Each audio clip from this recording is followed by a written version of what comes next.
Hello and welcome back to another Proguides Pro Guide. My name is Nathan Ng, and today we're going to be going over some game-losing mistakes that any and everyone can stop making. Nothing here will require pro-level mechanics, so if you fix these habits, you'll win more, no doubt. The first mistake would not be answering our question of the day. So I want to know, are you going to or have you already used the new recalibration feature? I'm going to do it, but I have to wait 30 days. Logically, first up is leveling your skill point at the start of the game.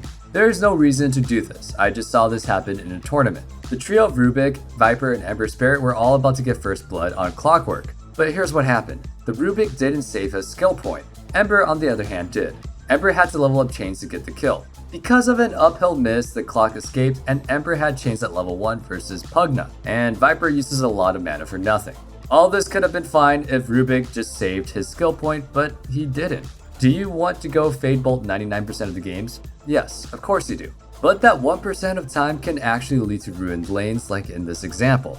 Even if the Viper didn't miss uphill, would it be better for the support to have lift so that Ember could afford to take Flame Guard? The only exception is that if you're playing a hero like Nature's Prophet, Beastmaster, Invoker, or Naga Siren. All these heroes you can benefit from being able to immediately send your minions to scout. Invoker accomplishes the same goal via Sunstrike, using the vision granted to see starting items and confirm lane setups on the enemy team.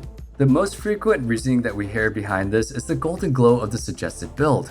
I get it, shiny things are really hard to resist, but you have to unlearn the habit, especially if your build will end up defecting greatly from the suggested build. So let's say that you're in a lane versus Invoker as Ember Spirit. You want no Flame Guard usually because the Tornado dispelling it. The standard build that you'll have to max is Flame Guard by level 7. You remember to skip it at level 1, but every single level after that suggested build will be highlighting Flame Guard. You have to think critically and give yourself some time to consider your build as opposed to skilling as soon as possible. Second is not TPing out of suspected ganks. You have essentially 3 options when you know you're being ganked. You can either TP when in safety, request reinforcements and turn it into a team fight, or you can go ahead and accept death and attempt to outplay and create space. If you're below Immortal and often even at low Immortal, I want you to TP out of there ASAP. Unless you're partied up or 100% know that you can trust your team to respond, the other 2 options are just way too risky. The top 2 reasons that we see throws in sub 3k is mindless pushing after enemies respawn and chain feeding by defending tower 1 by 1. Let's say that you're playing a carry and you know for a fact that the enemy team is trying to kill you and take a safe lane tower. No one is showing up on the map, your observer just got dewarded. You are sure that they're coming up to fight. You are relying on 3 or 4 people to TP here and then execute a team fight where the enemy is already in position.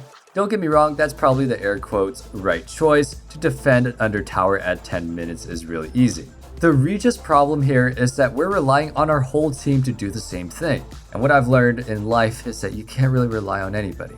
Anyway, don't even risk it, just go in the trees and TP to the enemy safe lane and hopefully trade towers. With some luck, the enemy team will defend this tower 1 by 1 and then you're in a hugely favorable game state.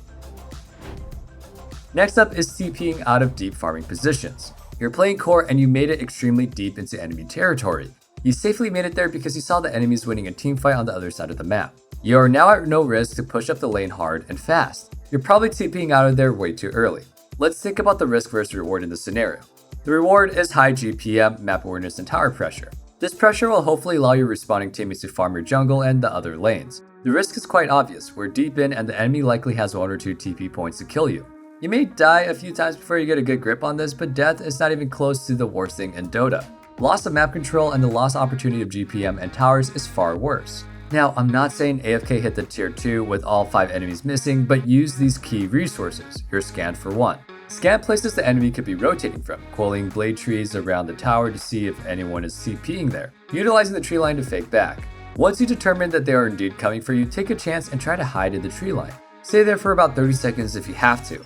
Once they all pass, you can pop out and cut the lane. This will stop the enemy from pushing towers to this lane, and now you and your team are getting farm out of 2 sides of the map and the enemy is only getting 1. Certain cores can do this totally recklessly like Anti-Mage, Juggernaut, Lifestealer, and Underlord. Heroes can easily escape to utilize spell immunity to TP out at the last second. Coming in hot at number 4 is the mistake of not buying salve on support. 79% of oracles leave base with at least 1 salve in pro level pubs. Only 26% of them do so in legend. By just clicking salve, you have become much closer to a pro support. You have so much free starting gold on position 5 these days. Wards are free, couriers are free, so you have no reason to skip salve, even if you're already buying the standard 6 tangos. Okay, sure, there are times where the salve isn't necessary or can be bought with the first courier usage, but this is just unnecessary information that's overcomplicating your laning plan. Instead of dedicating brainpower to finding reasons to not buy salve, just buy it and we're thinking about one less thing. Especially in the trench, 100% of the support should buy salve. Low MMR supports often let the carries take tons of damage because they're playing too conservatively. Or the carry is just crazy and takes tons of damage from bad trades and you just have really bad solo queue players. Someone is gonna mess up and that is fine. Just fix those mistakes with salve. If you do not buy salve, you're gimping the lane massively if either one of you guys end up on low HP. Just one hero being low hurts both players. If your carry is low HP, they are now super afraid and now you're the one last hitting. That's kind of fine, except now essentially it's a 1v2 lane, and you're gonna get zoned or denied. The classic trap of blaming your team is at number 5. This doesn't even just apply to Dota, this applies to every single gamer. At this point, I think everyone knows that this is a game-losing mistake, but Dota is a game of mental warfare, and it can be challenging to have emotional fitness to resist this bad habit. Sometimes our coaches are hired by casual teams like in the 2 to 3k range, and hearing the comps is so upsetting. Why are you guys blaming each other in a pre-made 5 stack? Over half of the times, they're wrong about the thing that they're criticizing anyway. Dota is possibly the hardest game ever made, everyone will mess up, and committing your brainpower to something that will actually tilt your team could actually be wrong anyway, and it's self-sabotage. As Vinny says, don't blame, explain. If you know for a fact that a fight went bad because we focused the wrong target or something, simply say that and only that. No need to flame and blame. Conversely, don't be that teammate who mutes someone saying something calm and reasonable. It's not always a personal attack. Not blaming your team? Not blaming your team? What? How is not blaming your team a mistake? Well, it can be. Just like Dota, there are no absolute truths. You can't never blame your team. Now let me be clear, never blame them to their face, but if you're dedicated to self-improvement, you should always be watching some of your own replays. There will potentially be dozens of times a play you made will be sound in reasoning, but end up being bad because of your team. Always blame yourself first, but at the end of the day, if you always and only blame yourself entirely, you'll be stuck with the same mentalities as everyone else in your bracket. After all, the best way to be on the same page as your teammates would just to be playing like them. But that's not how you get better. Let's go ahead and talk about an earlier example about TPing out of ganks. Your teammates could be up 10-1 with the 2k gold lead, and it is objectively correct to defend this tower. If you end up chain feeding for the tower, this was likely on your team, but not your call to defend. I would still TP out even with the lead because I don't really trust my team. But at least be aware that it would have been good to defend. More obvious than this would be rune fights where you have to clear level 1 hero advantage, like let's say Slark and CM versus Invoker and Pudge.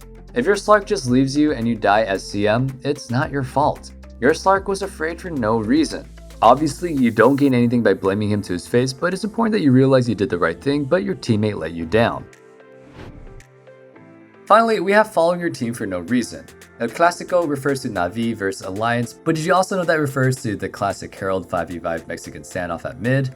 Don't follow your team without thinking, especially as core. Split the map, get your farm, and if the enemy side of the Mexican standoff makes the move, you can just TP to the tower dive. No need to be here preemptively. We're trying to have a different mentality to those that we play with. This is only excusable as a support, especially one with save, who is trying to turn around a gank on a carry farming deep. Up until a certain MMR, let's say Ancient, you can actually go as far as to actively avoid your team on the map, just as I actively avoid my responsibilities in real life. They are probably in the wrong place anyway, so by avoiding them, we're already more likely to be in the correct spot.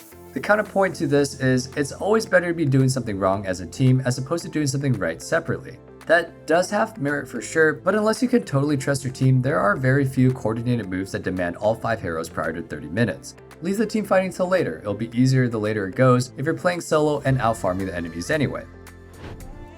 Alright everybody, thank you so much for watching, we seriously appreciate your support. Like if you liked, subscribe if you want to subscribe, and hit that notification bell if you want to be notified. Don't make the mistake of falling behind the meta, we got you covered. See you later everyone, stay safe, stay healthy, and have a wonderful day. Peace.